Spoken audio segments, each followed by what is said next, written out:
Hello दोस्तों, मैं उमा शंकर आपको ट्रिकी बाई वेश गुप्ता में स्वागत है। दोस्तों आज मैं 12th क्लास के लिए फरवरी मासिक परीक्षा का महत्वपूर्ण क्वेश्चन लाया हूं दोस्तों, जो आपको फाइनल एग्ज़ाम में सबसे महत्वपूर्ण भूमिका निभाएगा दोस्तों। तो चलिए आज मैं आप लोग को 12th क्लास की फरवरी मासिक परीक्षा का सॉल्यूशन देने वाला हूं दोस्तों। इसे आप ध्यान से देखिएगा क्योंकि यह आपके जो फाइनल एग्ज़ाम में होने वाले हैं परीक्षा, उसके लिए बहुत ही महत्वपूर्ण है। जैसा कि आप यहाँ देख रहे हैं क्लास 12th का विषय ज्योग्राफी माह फरवरी, इसमें 2 घंटे का समय दिया गया था और यह पूर्णांक 40 का है। इसमें सामान्य निर्देश के अनुसार भी दिया गया है। तो चलिए, यह आपके लिए बहुत ही महत्वपूर्ण है। हाँ, इस वीडियो को ज़रूर से ज़रूर लास्ट तक देखें और अपने दोस्तों में शेयर करना नहीं भूलेंगे। जैसा कि आप यहाँ देख रहे हैं, सामान्य निर्देश के अंतर्गत क्वेश्चन नंबर 1 से लेकर 10 तक का बहुविकल्पीय प्रश्न जो आपको टर्म 1 में आएंगे। इसके बाद क्वेश्चन नंबर 11 से 14 तक के 2 अंक वाले प्रश्न होंगे और 15 से 8 तक के 3 अंक के और 19 और 20 जो 5 अंक के क्वेश्चन होंगे दोस्तों। ये आपके लिए बहुत ही महत्वपूर्ण है, इसको ज़रूर देखें और अपने दोस्तों को भी देखने के लिए प्रेरित करें। हमारा क्वेश्चन नंबर पहला है, नीचावाद की संकल्पना किसके द्वारा प्रस्तुत की गई थी? तो इसका आंसर हो जाएगा option number B, Griffith Taylor.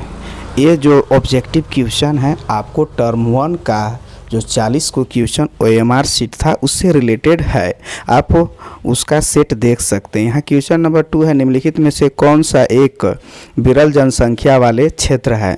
जैसा कि आप जानते हैं, विरल जनसंख्या अर्थात सबसे कम वाले जनसंख्या को विरल जनसंख्या कहते हैं और दूसरा का है सघन जनसंख्या, जहाँ घनी आबादी होती है। उसके अंतर्गत कौन से क्षेत्र आते हैं उसके बारे में बताना है। इसका राइट आंसर हो जाएगा घ, दक्षिण पूर्वी एशिया जो विरल जनसंख्या वाले क्षेत्र है। यह आपको टर्म 1 का सेट नंबर 2 में यह क्वेश्चन दिया हुआ है। क्वेश्चन नंबर 3 है, मानव विकास की अवधारणा किस अर्थशास्त्री द्वारा प्रस्तुत किया गया था? इसका राइट आंसर बी अर्थात ख हो जाएगा, डॉक्टर महमूद उल हक।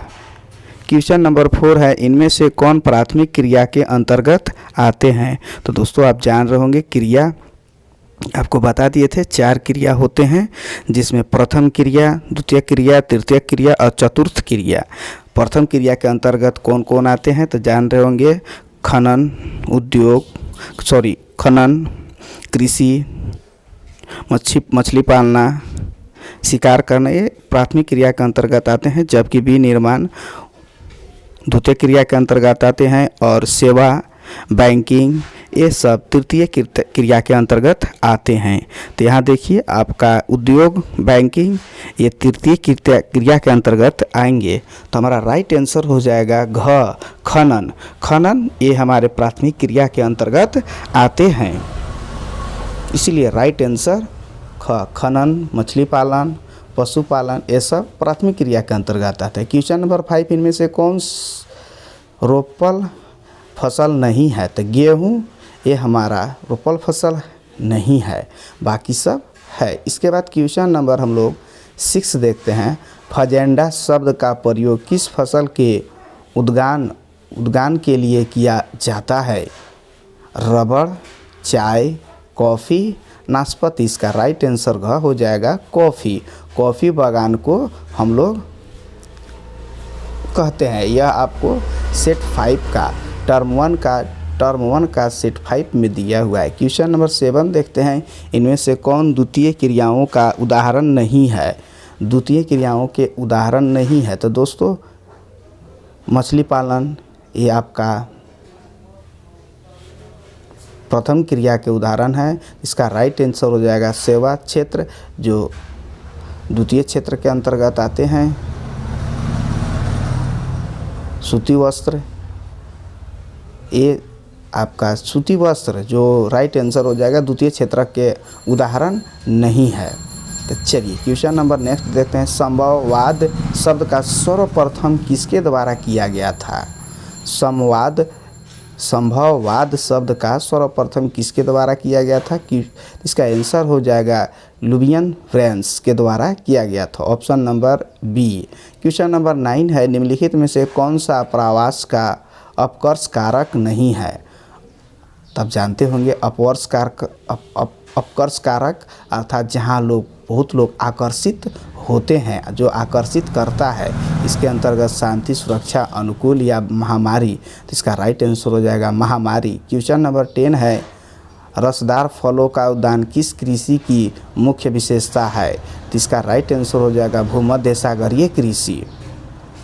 भूमध्य सागरीय कृषि रसदार फलों के लिए उदाहरण है। इसके बाद क्वेश्चन नंबर 11 है, जल प्रदूषण से आप क्या समझते हैं? हमारा क्वेश्चन है, जल प्रदूषण से आप क्या समझते हैं?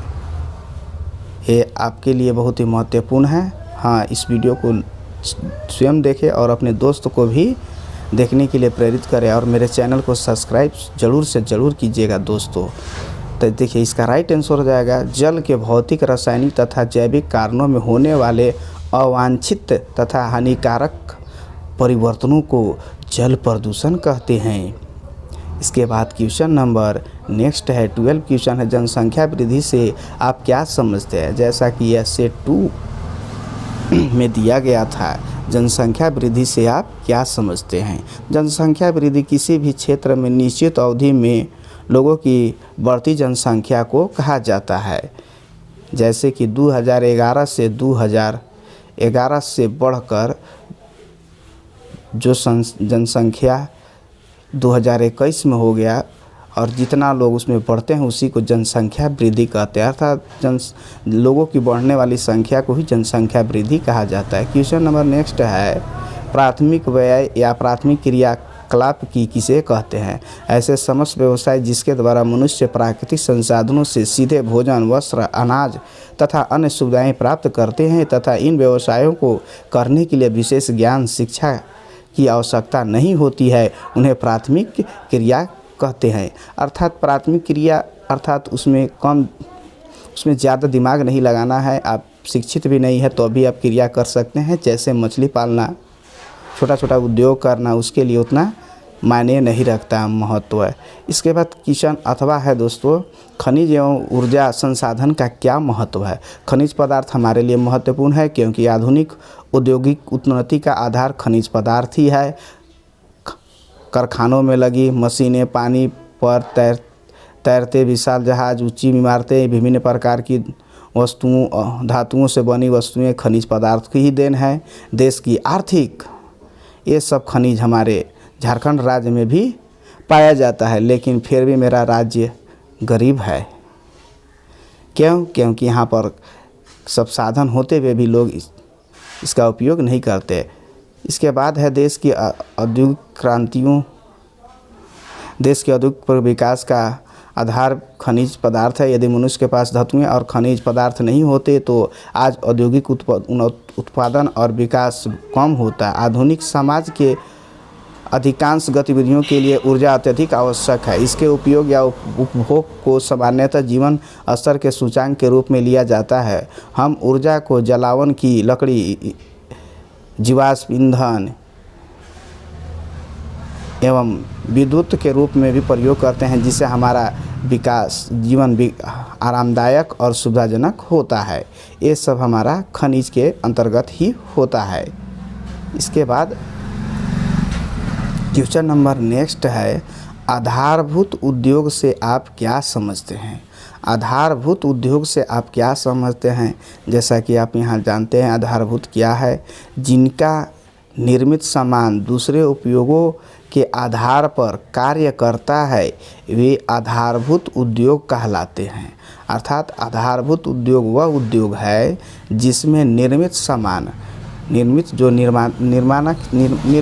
अर्थात जो बनाया जाता है उसका दूसरे उद्योगों के आधार पर कार्य करते हैं, वे आधारभूत उद्योग कहलाता है। क्योंकि बिना आधारभूत के कोई भी उद्योग नहीं हो सकता, जिनका निर्माण सामान्य दूसरे उद्योगों के आधार पर किया जाता है या कार्य करता है, उसी को हम लोग आधारभूत उद्योग कहते हैं। इसके बाद क्वेश्चन नंबर नेक्स्ट है, स्थानांतरणशील कृषि की प्रमुख विशेषताओं को लिखिए। यह आपके फाइनल एग्ज़ाम के लिए बहुत ही वीवीआई क्वेश्चन है दोस्तों।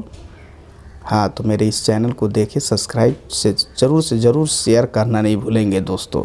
चलिए देखते हैं, स्थानांतरणशील कृषि की प्रमुख विशेषताएं निम्न प्रकार की है। क्या क्या विशेषता है उसके बारे में देखते हैं। हमारा पॉइंट नंबर 1 है, पेड़ों को काटकर तथा जलाकर भूमि के टुकड़ों को साफ किया जाता है।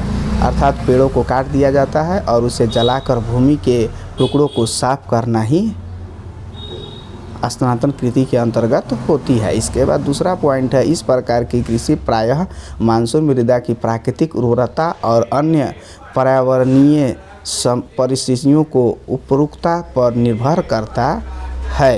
अर्थात हमारा कृषि के लिए मानसून जो प्राकृतिक उर्वरता तथा इन पर कार्य करता है। इसके बाद हमारा है, 2-3 वर्षों बाद भूमि के उस टुकड़े को छोड़ दिया जाता है, क्योंकि मृदा अपरदन तथा मृदा की उर्वरता के कम हो जाने के कारण उत्पन्न नहीं होता है। इसके बाद हम लोग देखें रोपण कृषि की प्रमुख विशेषता क्या है। रोपण कृषि की प्रमुख विशेषता है, इसमें कृषि क्षेत्र का भी आकार बहुत विस्तृत होता है। इसमें विस्तृत अर्थात बड़ा होता है, विस्तृत अर्थात फैलाव उसका ज़्यादा होता है, विस्तारित होता है। पॉइंट नंबर 2 है, इसमें अधिक पूंजी निवेश, उच्च प्रबंधक, तकनीकी आधार एवं वैज्ञानिक विधियों का प्रयोग किया जाता है। पॉइंट नंबर 3, यह एक फसली कृषि है। इसमें किसी एक फसल के उत्पादन पर ही संकेंद्रित किया जाता है।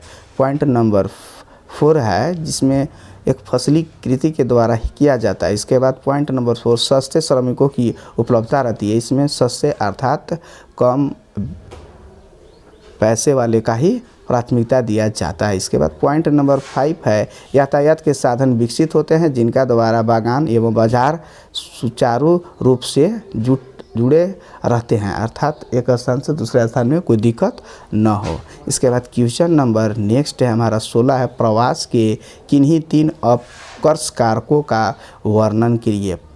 तो प्रवास के अपकर्ष कारक वे कारक हैं जो किसी क्षेत्र के अनुकूल परिस्थितियों के कारण लोगों को अपनी ओर आकर्षित या अपने क्षेत्र में प्रवास के लिए विवश करता है, अपकर्ष कारक कहलाते हैं। इसके अंतर्गत रहन सहन की अच्छी शिक्षा, शांति, अस्तित्व, जीवन संपत्ति की सुरक्षा, काम के बेहतर अवसर एवं अनुकूल जलवायु जैसे कारक आते हैं। इसके बाद पॉइंट नंबर 2 है, नगरों में अच्छे आर्थिक अवसर, शिक्षा, मनोरंजन के साधन के कारण लोग चुंबक की तरह आकर्षित होते हैं। अर्थात जहाँ पर ये सब मनोरंजन, शिक्षा उपलब्ध होता है, लोग वहीं पर रहना पसंद करते हैं। इसके बाद 3 है, नगरों में उद्योग, परिवहन, संचार, व्यापार तथा वाणिज्य आदि की बेहतर सुविधा को प्रवास के लिए बहुत ही अधिक होती है। आशा है कि यह आपकी और आकर्षित होगा। अर्थात इस कारण से लोग वहाँ पर आकर्षित होते हैं, जहाँ का व्यापार अच्छा हो, जहाँ बिजनेस होता हो, वाणिज्य आदि परिवहन होते हैं। इसके बाद क्वेश्चन नंबर नेक्स्ट है अथवा का, प्रवास के किन्हीं 3 प्रतिकर्ष कारकों का वर्णन कीजिए। अभी हम लोग देखे थे अपकर्ष कारक, अप्रतिकर्ष कारक। तो प्रतिकर्ष कारक ग्रामीण क्षेत्रों में बेरोजगारी, रहन सहन की विभिन्न दशाएं, राजनीतिक उपद्रव, प्रतिकूल जलवायु, प्राकृतिक आपदाएं, महामारी आदि के कारण लोग गांव से शहर की ओर प्रवास करते हैं। इसका है ग्रामीण क्षेत्रों में बेरोजगारी, कृषि पर अधिक निर्भरता तथा गैर कृषि गतिविधियों की धीमी संवृद्धि, रोजगार सृजन की सीमित करती है, जिसके कारण लोग प्रवास किया जाता है। इसके बाद राजनीतिक द्रोह। राजनीतिक द्रोह कभी कभी किसी क्षेत्र में राजनीतिक रैलियाँ या हिंसात्मक रूप का धारण ले लेता है जो लंबे समय तक चलते हैं, जिससे वहाँ के लोगों को जबरन पलायन करना पड़ता है। इसके बाद होता है प्राकृतिक विपदाएँ।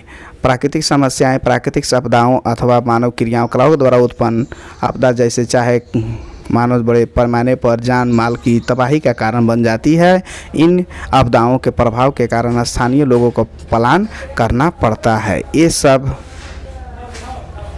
प्रतिकर्ष के कारक हैं जिन कारण से लोग एक स्थान से दूसरे स्थान तक पलायन करते हैं। इसके बाद क्वेश्चन नंबर 17 है, भारत में आनुवांशिक लिंगानुपात कम होने की किन्हीं 3 कारणों को उल्लेख कीजिए। भारत में लिंगानुपात कम होने के किन्हीं 3 कारण हैं। लिंगानुपात में गिरावट के प्रमुख कारणों में शिक्षा का अभाव। शिक्षा के अभाव के कारण भी लिंगानुपात में गिरावट होती है। इसके बाद पॉइंट नंबर 2 है लिंग अनुपात। पॉइंट नंबर 2 है लिंग अनुपात में गिरावट। स्त्रियों में प्रसव पीड़ा के समय ज़्यादातर मृत्यु दर एवं नवजात शिशुओं की मृत्यु दर बहुत अधिक होना, लोग बेटियों को मार देते हैं। इसके बाद पॉइंट नंबर 3 है पुरुष प्रधान समाज में सम व्यवस्था सामाजिक धार्मिक मान्यताओं एवं विश्वास के कारण पुत्रों की प्राथमिकता लिंगानुपात कम होने के लिए जिम्मेदार है। लोग बेटों को ज़्यादा अपेक्षा लेते हैं और बेटियों को भ्रूण हत्या करते हैं। ये सब है। इसके बाद स्त्रियों का अल्पवायु में विवाह होना एक प्रमुख कारण है। लोग स्त्रियों को विवाह कम उम्र में कर देते हैं, जिसके कारण भी होता है, क्योंकि अभी के दृष्टिकोण से किसी भी लड़की की शादी 21 वर्ष में होनी चाहिए। इसके बाद है क्वेश्चन नंबर नेक्स्ट, नगरीय जनसंख्या की किन्हीं 3 विशेषताओं को लिखिए। नगरीय जनसंख्या की निम्न विशेषताएं हैं। अब हम लोग को नगरीय जनसंख्या के बारे में जानना है कि नगरीय जनसंख्या में क्या क्या होता है। उसके अंतर्गत तक पहला पॉइंट है घनी जनसंख्या, डैश दे देंगे। गांवों में जहां कम मात्रा में जनसंख्या रहती है वहीं नगरों में बड़ी मात्रा में जनसंख्या निवास करते हैं। नगरों में जनसंख्या का ज़्यादा होना उस नगर विशेष के औद्योगिक विकास पर निर्भर करता है। कोई भी लोग गांव में रहना उतना पसंद नहीं करता और वे नगर में ज़्यादा रहना पसंद करते हैं, क्योंकि यहाँ पर औद्योगिक विकास होता है, कल कारखाने इत्यादि होते हैं, इसीलिए लोग वहाँ पर रहना पसंद करते हैं। इसके बाद अंधविश्वासों का अभाव। अंधविश्वासों का अभाव अर्थात गांव देहात में लोग अंधविश्वास में रहते हैं, जबकि नगर में रहने वाले लोग अंधविश्वास में नहीं रहते। नगरीय जनसंख्या में धर्म विश्वास देखने को नहीं मिलती है। नगर के लोगों को विश्वास होता है, वे उपचार के लिए डॉक्टर के पास जाते हैं। इसके बाद तीसरा पॉइंट आ जाता है डॉक्टरों की स्त्रियों की स्वतंत्रता। नगरीय जीवन समाज में स्त्रियों को भी कुछ स्वतंत्रता होती है। धार्मिक सत्संग, राजनीतिक दलों या सामाजिक सेवाओं कार्यों में स्वतंत्र रूप से भाग ले सकते हैं। जो नगर में रहने वाली महिलाओं कोई भी स्वतंत्र रूप से रहती है, जबकि गांव देहात में ऐसा छूट नहीं दिया जाता। लोगों को उन्हें घर के अंदर ही रखना पसंद करते हैं, जबकि जो स्त्री नगर में रहती है वे स्वतंत्र होते हैं, वे कोई भी कार्यक्रम में स्वतंत्र रूप से भाग ले सकते हैं। ये कारण है,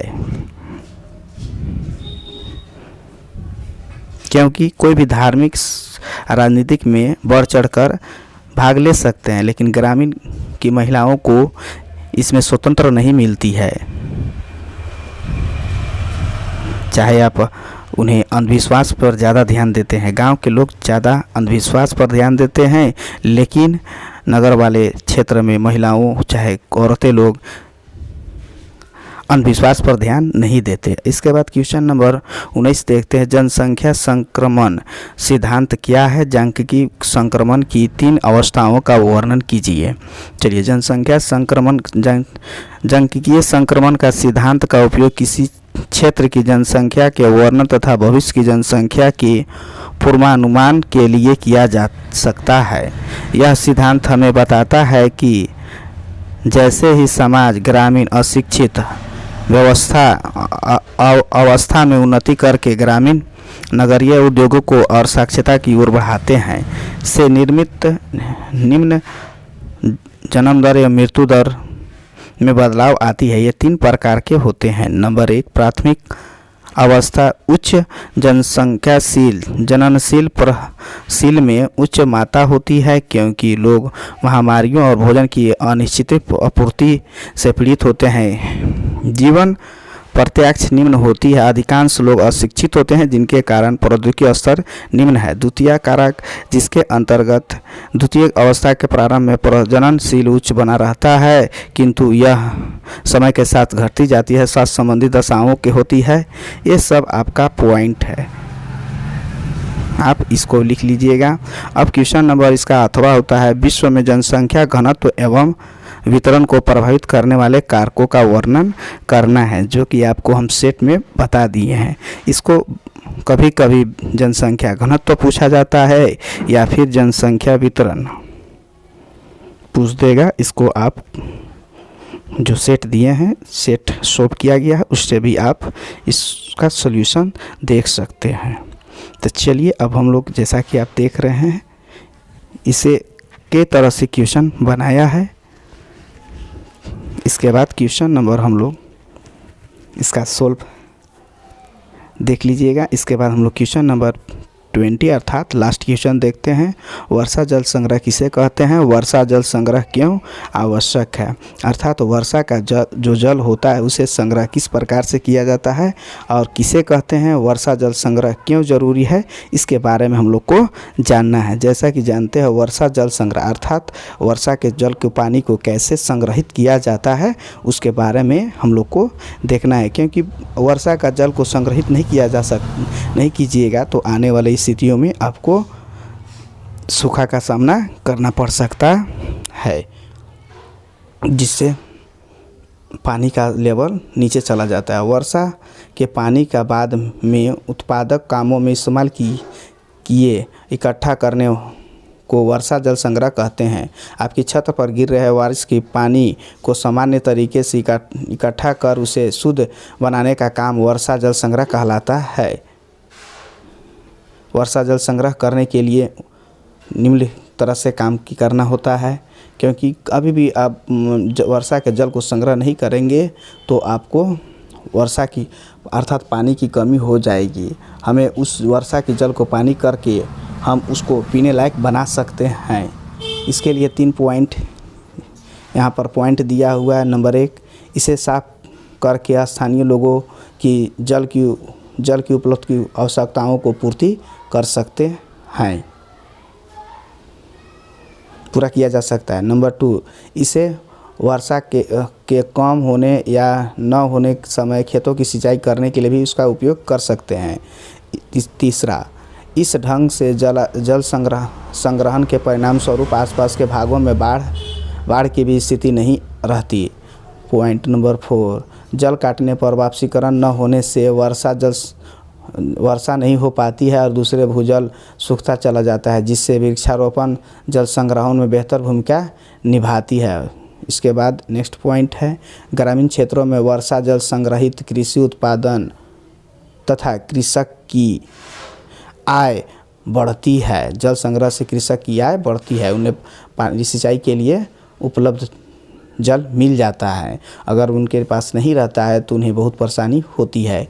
इसके बाद पॉइंट नंबर नेक्स्ट है, वर्षा जल संग्रहण कृषि उत्पादन पर सूखे के प्रभाव को कम करता है। जैसा कि आप यहाँ देख रहे हैं, ये सब हमारा जल संग्रहण का उपाय है। चाहे आप जल संग्रह को किसी भी स्थिति में अगर जल संग्रहित नहीं करेंगे तो कृषि उत्पादन या कृषि की आय इससे ही बढ़ती है। अगर जल संग्रह अच्छी से नहीं होगी तो बहुत ही तकलीफ अर्थात बहुत ही खराब होगा। आप अच्छी से फसल का उपज नहीं कर सकते हैं। वर्षा जल वर्षा जल संचयन हमें ऊर्जा संसाधन कुशलतापूर्वक उपलब्ध करने की अनुमति देता है।